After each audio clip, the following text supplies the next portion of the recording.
السلام علیکم ورحمۃ اللہ وبرکاتہ۔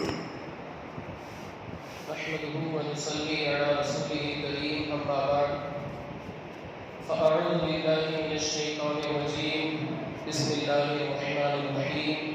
وکلا وعد اللہ الحسنى، وقال اللہ تعالی فی موضع آخر محمد رسول اللہ والذین معه اشداء علی الکفار رحماء بینہم، وقال الله تعالى في موضع آخر رضي الله عنهم ورضوا عنه۔ آمنت بالله صدق الله مولانا العظيم وبلغنا رسوله النبي الأمين المتين المكين المختار الكريم، ونحن على ذلك لمن الشاهدين والشاكرين والذاكرين والحافظين والناصرين والحامدين، والحمد لله رب العالمين۔ إن الله وملائكته يصلون على النبي يا أيها الذين آمنوا صلوا عليه وسلموا تسليما۔ اللهم صل على سيدنا مولانا محمد وعلى الجود والكرم وآله الكرام وابنه الكريم وبارك وسلم۔ عزیزان ملت اسلامیہ، ایک واقعہ آپ حضرات کو سناؤں، اس سے آپ اندازہ لگا لیں گے کہ اس کی شان انشاءاللہ آج بیان ہونی ہے۔ مدینہ منورہ کی سرزمین ہے، اللہ کے رسول صلی اللہ علیہ وآلہ وسلم کی بارگاہ میں لوگ وفد در وفد، گروہ در گروہ، جوق در جوق، جماعت کے جماعت اللہ کے رسول کی بارگاہ میں حاضر ہوتی اور اسلام کے شرف سے مشرف ہو جاتے، دامن اسلام سے وابستہ ہو جاتے۔ لوگ گروہ کی شکل میں، گروپ کی شکل میں بارگاہ رسالت میں حاضر ہوتے اور دائرہ اسلام سے وابستہ ہو جاتے، دامن اسلام میں اپنے آپ کو دامن اسلام سے وابستہ کر لیتے، مشرف باسلام ہو جاتے۔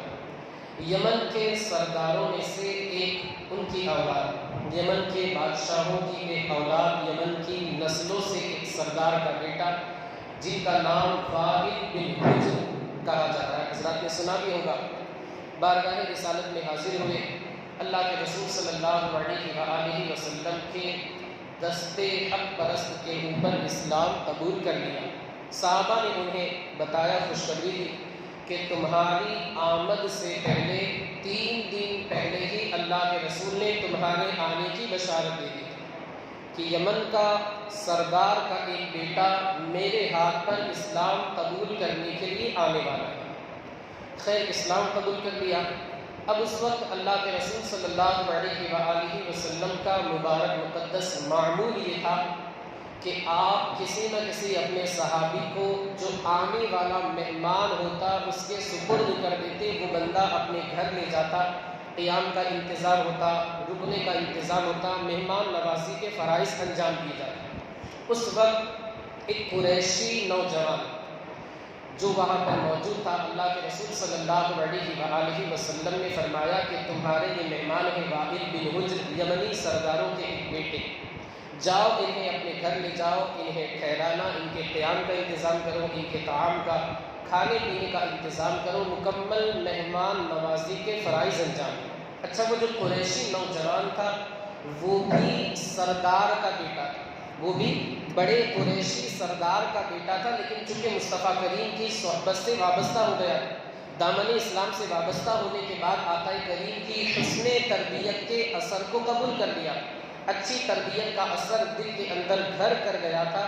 اس وجہ سے یہ سرداری، بڑکپن، بڑا ہونا، میں بڑا ہوں وہ چھوٹا ہے، یہ سارے تصورات دماغ سے ختم ہو گئے تھے، نکل گئے۔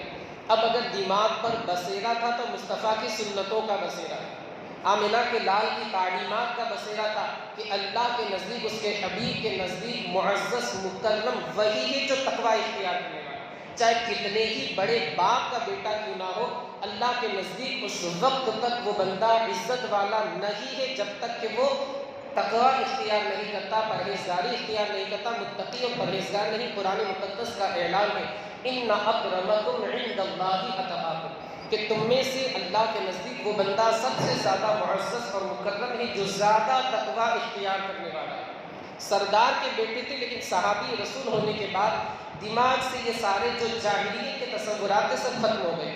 حضرت وائل بن حجر کو لے کر کے جاتے ہیں، اس وقت عرب کی گرمی، آج کل آپ دیکھیں، آج کل عرب کے اندر اتنی سخت گرمی ہوتی ہے کہ انسان جو اے سی میں رہنے والا ہے وہ باہر دوپہر میں 12 بجے نکل ہی نہیں سکتا، اتنی سخت دھوپ ہے۔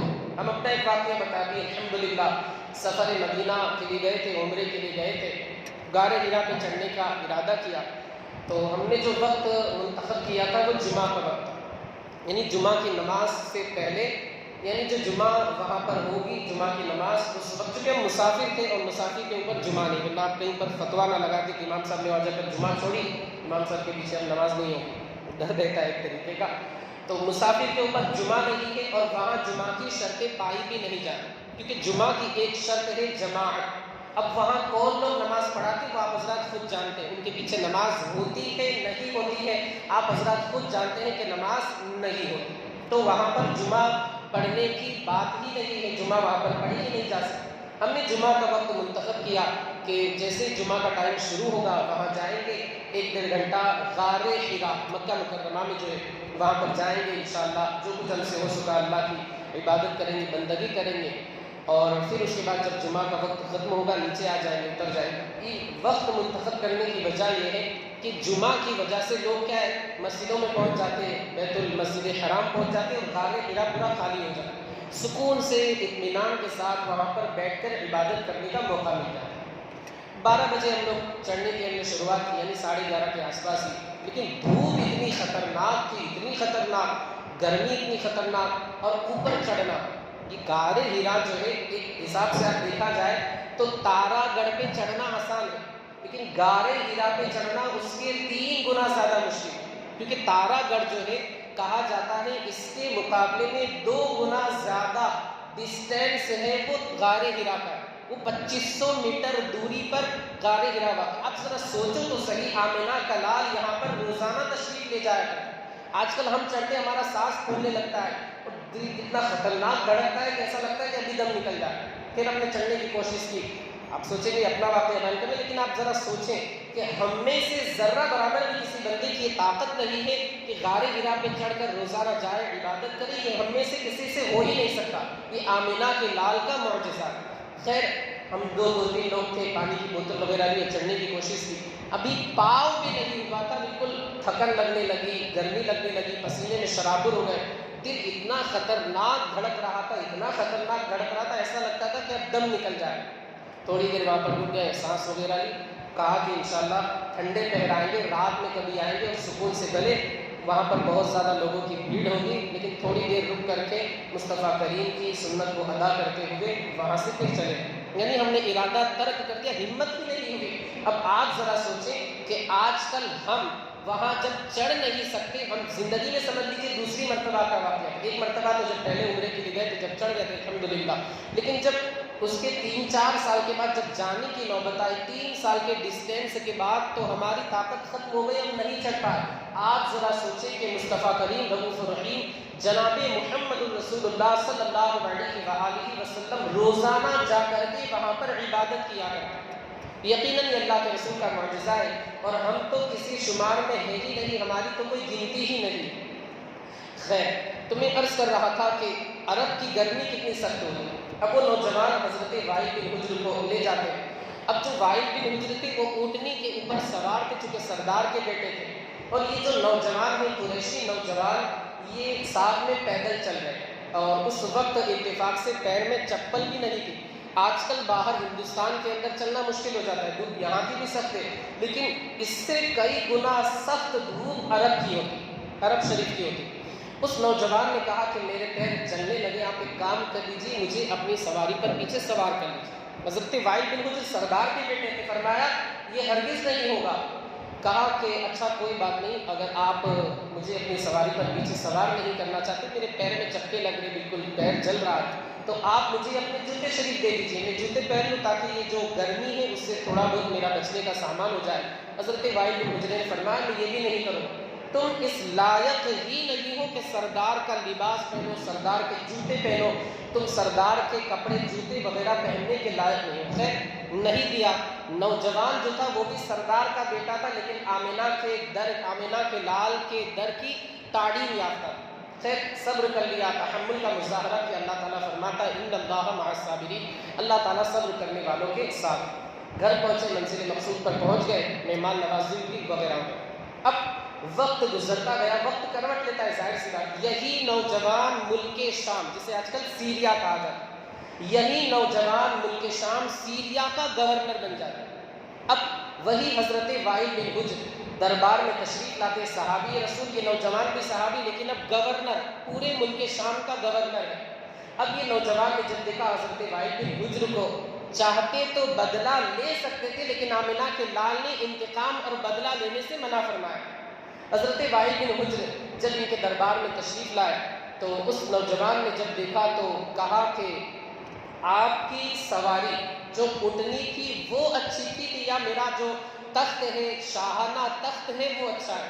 حضرت وائل بن حجر نے فرمایا کہ یقیناً آپ کا جو تخت ہے وہ میری اونٹنی سے کئی گنا زیادہ اچھا ہے۔ حضرت وائل بن حجر کو بڑا افسوس ہوا، حضرت وائل بن حجر کو بڑا افسوس ہوا کہ کاش میں اس نوجوان کو اپنی سواری پر سوار کر لیتا، مجھے افسوس نہیں کرنا پڑتا اور آج مجھے اس کے سامنے شرمندگی نہیں اٹھانی پڑتی۔ اس نوجوان نے بدلہ نہیں لیا۔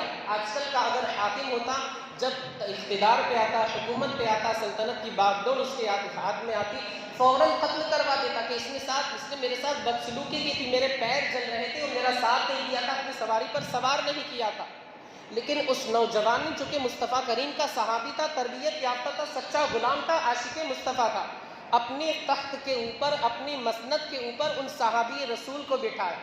اگر چاہتے تو بدلہ لے سکتے تھے، جھڑک سکتے تھے، پورے دربار کے اندر ذلیل کر سکتے تھے، لیکن اس کے باوجود بھی اپنے تخت پر بٹھایا، اپنے مسند پر بٹھایا، عزت کی، تعظیم کی، تکریم کی۔ میرے دوستو، جانتے ہو یہ کون ہے شخص؟ یہ کوئی اور نہیں، صحابی رسول، حضور کے صالح، ہم تمام لوگوں کے ماموں سیدنا امیر معاویہ کی ذات کریمہ۔ آپ جانتے ہیں سیدنا امیر معاویہ، یہ ان کا حسن اخلاق کے آقا کریم صلی اللہ علیہ وآلہ وسلم کی سنتوں پر کس طریقے سے عمل کرنا چاہیے، امیر معاویہ نے ہمیں عمل کر کے دکھایا۔ آقا کریم کی ایک حدیث پاک ہے، اگر تم چاہتے ہو کہ ہمارے حساب میں جلدی ہو، آسانی کے ساتھ حساب لے لیا جائے، جنت میں اللہ تعالیٰ داخل فرما دے، تو میں تمہیں 3 چیز بتاتا ہوں۔ صحابہ نے عرض کیا یا رسول اللہ وہ 3 چیزیں کیا؟ میرے آقا مصطفیٰ کریم فرماتے جو تیرے ساتھ توڑ دے، تعلقات ختم کر دے، تو اس کے ساتھ رشتہ جوڑ، تعلق جوڑ۔ جو تیرے ساتھ برائی کرے تو اس کے ساتھ اچھائی کر۔ ہوتا ہے نا کہ برائی کا بدلہ برائی سے دو، نہیں، ہمارے آقا کی تعلیم یہ ہے کہ برائی کا بدلہ اچھائی کے ساتھ ہو، برائی کا بدلہ ہم نیکی کے ساتھ دیں۔ تیسرا میرے آقا فرماتے کہ جو تجھ پر ظلم کرے تو اسے معاف کر دے، اللہ تجھے جنت میں داخل فرما دے۔ امیر معاویہ نے اس حدیث پاک پر عمل کر کے دکھایا۔ سختی کی تھی حضرت وائل بن حجر نے، لیکن بدلہ نہیں لیا، بلکہ حسن اخلاق کا مظاہرہ کر کے دکھایا۔ اور اللہ کے رسول صلی اللہ علیہ وآلہ وسلم کی ایک دوسری حدیث پاک بھی، تم میں بہترین میرے نزدیک محبوب اور پسندیدہ وہ بندہ ہے جس کے اخلاق سب سے اچھے۔ حضرت امیر معاویہ نے الحمدللہ اس پر بھی عمل کر کے دکھایا۔ اور جب صحابی ہے تو بات ہی ختم۔ صحابی کی تعریف کیا ہے، صحابی کا ڈیفینیشن کیا ہے؟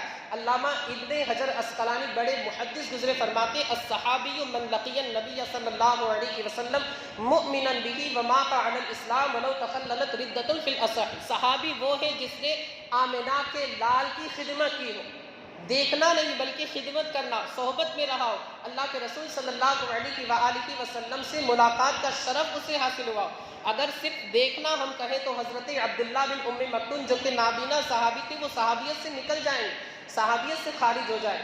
اب جب صحابی کی یہ تعریف ہے کہ جس نے آمنہ کے لال سے ملاقات کا شرف حاصل کیا ہو، آمنہ کے لال کی صحبت کا جسے شرف حاصل رہا ہو، آمنہ کے لال کی خدمت کا جسے شرف اور سعادت حاصل ہوئی ہے، وہ صحابی۔ اب جب اس کے اوپر صحابی کا مہر لگ گیا، سکہ لگ گیا، بات ختم ہو گئی۔ اب آج کل کل موالی گنڈا 10 انگوٹھیاں اپنے ہاتھوں میں، اپنی انگلیوں میں پہننے والا سیدنا امیر معاویہ پر طعن کرے، فرمایا جاتا ہے وہ جہنم کے کتوں میں سے ایک کتا ہے۔ کیونکہ جب صحابی ہے بات ختم ہو گئی، آپس میں جو معاملات تھے اللہ رب العزت بہتر جاننے والا ہے، اللہ رب العزت روز جزا کا مالک ہے، لیکن ہم عام انسان، عام ہما شما، ہم اور آپ کس گنتی میں ہم صحابی رسول پر طعن کریں؟ وہ صحابی رسول ہیں، ام المؤمنین حضرت ام حبیبہ کے سگے بھائی ہیں، یعنی ایک اعتبار سے ہمارے ماموں ہوئے۔ انسان کتنا نالائق ہے کہ اپنے ماموں کے خلاف طعن زنی کرے، اپنے ماموں کے خلاف طعن و تشنیع کرے، کتنے افسوس کا مقام ہے۔ میرے آقا مصطفیٰ کریم فرماتے ہیں کہ اصحابی کالنجوم فبأیہم اقتدیتم اہتدیتم، میرے تمام صحابہ، حضرت امیر معاویہ کو خارج نہیں فرمایا بلکہ فرماتے ہیں میرے تمام صحابہ ستاروں کے مانند ہیں، فبأیہم اقتدیتم اہتدیتم، کسی ایک کے اقتدا کرو گے ہدایت پا جاؤ۔ تو صحابی رسول ہیں، حضور کے صحابی ہیں، حضور کے صالح ہیں، اور ساتھ ہی ساتھ کاتب وحی بھی ہے۔ قرآن لکھنا کوئی آسان کام نہیں تھا، ایک عام انسان کو قرآن لکھنے کی ذمہ داری نہیں سپرد کی جاتی۔ یقیناً مصطفیٰ کریم نے ان کے اندر دیانت داری دیکھی ہوگی، صداقت دیکھی ہوگی، امانت داری دیکھی ہوگی، اسی وجہ سے قرآن کریم لکھنے کی ذمہ داری سپرد فرما دی۔ ہم اور آپ کیا سمجھتے ہیں؟ ہم تو الحمدللہ صحابی رسول کے خلاف گستاخی بے ادبی نہیں کرتے، لیکن آج کل سمجھنے والے کیا سمجھتے ہیں؟ معاذ اللہ، استغفر اللہ، اور کیسی کیسی باتیں ان کے تعلق سے کہتے ہیں۔ یاد رکھنا، امام جلال الدین سیوطی فرماتے ہیں، شرح الصدور جو آپ کی ایک عظیم کتاب فرماتے ہیں، ایک بندے کا آخری وقت آیا، کلمہ پڑھانے کی تلقین کی گئی، کلمہ پڑھایا جا رہا ہے، تلقین کی جا رہی، لیکن اس کی زبان پر کلمہ آ ہی نہیں رہا۔ پوچھا گھر والوں سے آخر کیا بات ہے، کون سا عمل کرتا تھا؟ گھر والوں نے بتایا کہ یہ صحابہ کرام کی شان میں گستاخی کیا کرتا تھا۔ آپ ذرا سوچو تو صحیح کہ صحابی کی شان میں گستاخی کرنے سے بندے کا ایمان سلب کر لیا جاتا ہے، اسے کلمے کی توفیق میسر نہیں ہوتی۔ تو آج کل یہ جو امیر معاویہ کی شان میں گستاخی کرتے بھونکتے، ان کا حال کیا ہوگا؟ اور میرے دوستو، حضرت امیر معاویہ کی شان تو آپ دیکھیے کہ آپ کے پاس ناخن کا تراشا تھا، مصطفیٰ کریم رؤوف الرحیم جناب محمد رسول اللہ صلی اللہ علیہ وآلہ وسلم کے مقدس مبارک ہاتھوں کا تراشا تھا۔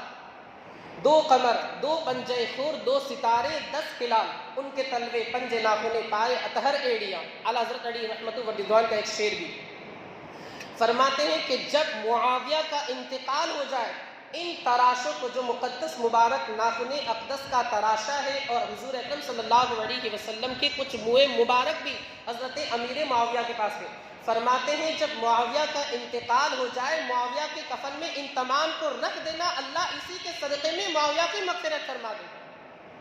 یہ حضرت امیر معاویہ کا یقین اور اللہ کے رسول صلی اللہ علیہ وآلہ وسلم کے تبرکات سے محبت۔ اب اگر کوئی ایسے اتنے معزز، مکرم، جلیل القدر صحابی کے تعلق سے ان کی شان میں گستاخی کرے، بے ادبی کا مظاہرہ کرے، اس کا کیا حال ہوگا؟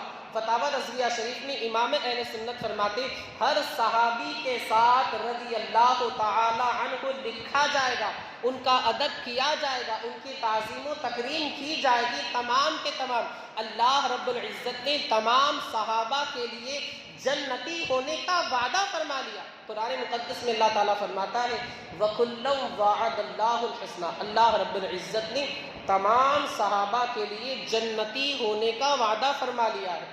تو اللہ جسے جنتی کہہ دے، بندے کو کیا حق پہنچتا ہے کہ ان کے شان میں گستاخی کرے؟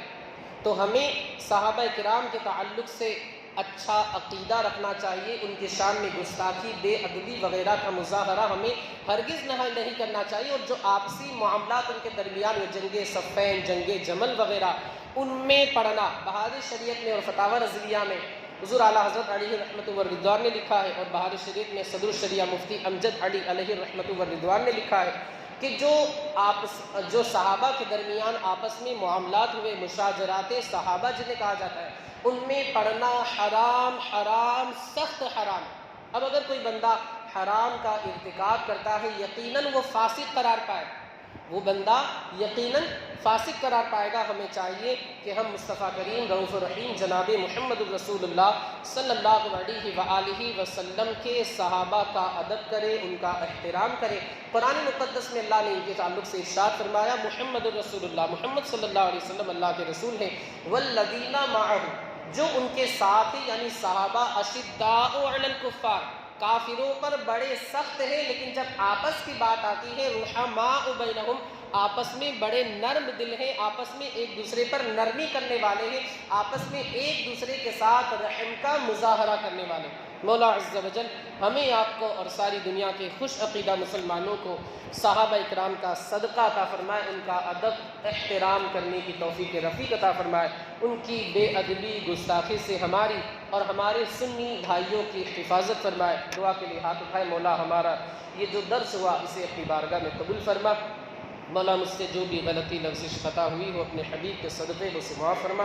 مولا اس کی برکتوں سے ہمیں مالا مال فرما۔ مولا صحابہ اکرام کے نقش قدم پر ہمیں چلنے کی توفیق عطا فرما، ان کی تعلیمات پر ہمیں عمل پیرا ہونے کی توفیق عطا فرما۔ ہمارے ان بھائیوں نے درس میں شرکت کی، انہیں جزائے خیر عطا فرما، ان کی تمام مشکلات کو آسان فرما، انہیں ان کے گھر والوں کو صحت سلامتی امن عافیت چین و سکون عطا فرما۔ مولا عز و جل ان کی کمائی میں، کاروبار میں، تجارت میں، رزق حلال میں خوب سے خوب تر برکتیں عطا فرما۔ مولا ہمارے جو ترک کے اندر اور اسی طرح سیریا کے اندر جو بھائی پریشان حال ہیں ان کی پریشانیوں کو دور فرما، جو لوگ ایمان کی سلامتی کے ساتھ اس دنیا سے رخصت ہے مولا ان کی مغفرت فرما۔ مولا عز و جل جو بے گھر ہو گئے مولا عز و جل انہیں بہترین گھر عطا فرما۔ اللہم ربنا آتنا فی الدنیا حسنۃ وفی الآخرۃ حسنۃ وقنا عذاب النار، وصلی اللہ تعالی علی خیر خلقہ ونور عرشہ سیدنا مولانا محمد وعلی آلہ واصحابہ اجمعین برحمتک یا ارحم الراحمین۔